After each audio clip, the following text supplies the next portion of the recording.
नमस्कार, आप देख रहे हैं इंडिया टीवी 7 जनता की ताकत। नजर डालते हैं कुछ खास खबर पर। सूरत चुनाव में बड़ा हंगामा। भाजपा की वार्ड नंबर 29 की उम्मीदवार सुधा पांडे की शैक्षणिक योग्यता को लेकर बड़ा विवाद खड़ा हो गया है।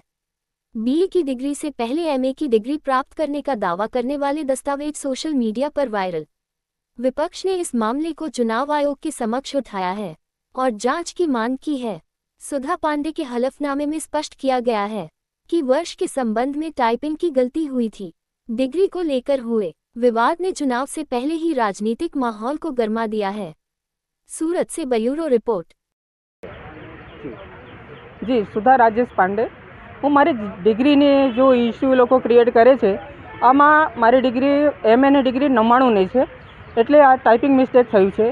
એટલે હું લોકોને કહેવા માગું છું, આના મીડિયાના મારા ભાઈઓને પણ કહેવા માગું છું કે આ ટાઈપિંગ મિસ્ટેક થયું છે.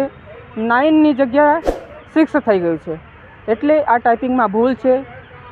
અને તે વખતે મેં એટલા જોયું નથી કે આમાં શું લખ્યું છે. મને લાગ્યું કે બરાબર છે, એટલે મેં આપી દીધું છે. આમાં મારી ડિગ્રી સાચી છે.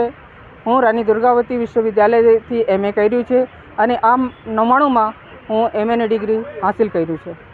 જ્યારે ફોર્મ ભરવા ગયા ત્યારે તપાસ કરી હતી તમે? એટલું ક્રાઉડ હતું ને, એ ક્રાઉડમાં અમે કશું સમજમાં નહીં આવ્યું. જ્યારે તમે ટાઈપિંગ કરાવ્યું એના પછી તમે ચેક કર્યા જાય એટલો આ પેલો અમારા ટિકિટ રાત્રે ડિક્લેર થયું અને સવારમાં અને 11 વાગે અમે ભરવા ગયા, એટલે મને કશું હું જોયું નથી કે આમાં.